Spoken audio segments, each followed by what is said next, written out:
மாநகர காவல்துறை என்னை கைது செய்ய வந்திருக்கு. நான் இன்னும் கதவு திறக்கல. வழக்கறிஞர்கள் வரட்டும்னு சொல்லிட்டு வெயிட் பண்ணிகிட்ருக்கேன். உடனே திறங்க அப்படின்னு சொல்லியிருக்கிறாங்க. ஒரு மாதம் முன்னாடி அக்டோபர் எண்டில் ஒரு சம்மன் ஒன்று வந்துச்சு ஆதம்பாக்கம் ஸ்டேஷன்லேருந்து. நீங்கள் இந்த வழக்குக்கு வாங்க அப்படின்னு சொல்லிட்டு. அது என்ன வழக்கு அப்படின்ட்டு எடுத்து பார்த்தா, ரெட் அண்ட் ஃபாலோ அப்படின்ட்டு ஒரு படத்தோட தயாரிப்பாளர் புருஷோத்தமன் என்பவர்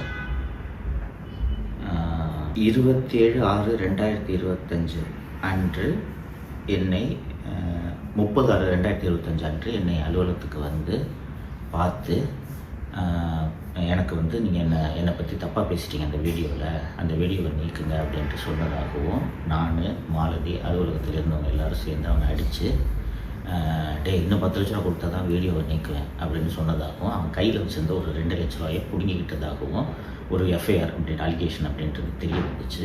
உடனே நான் அந்த சம்மனுக்கு பதில் சொல்லும் விதமாக, இது முழுக்க பொய் வழக்கு, இப்படி ஒரு சம்பவமே நடக்கலை, நீங்கள் சொல்கிற அந்த புருஷோத்தமன் யாரோ வரவே இல்லை, இதை என்னோடய விளக்கமாக ஏற்றுக்குங்கன்னு சொல்லிட்டு ஒரு பதில் கடிதம் நான் அனுப்பிச்சிட்டேன்.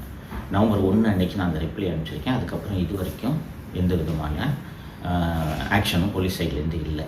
நேற்று நைட்டு சென்னை மாநகர காவல்துறை ஆணையர் திரு அருண் அவர்கள் பினாமி நிறுவனத்தின் மூலம் ஏகப்பட்ட முதலீடுகளை செய்திருக்கிறார் என்ற விவரங்களை வெளியிட்டதும் விடிகாத்தால் இதே வழக்கில் கைது செய்கிறதுக்கு வந்திருக்கிறாங்க.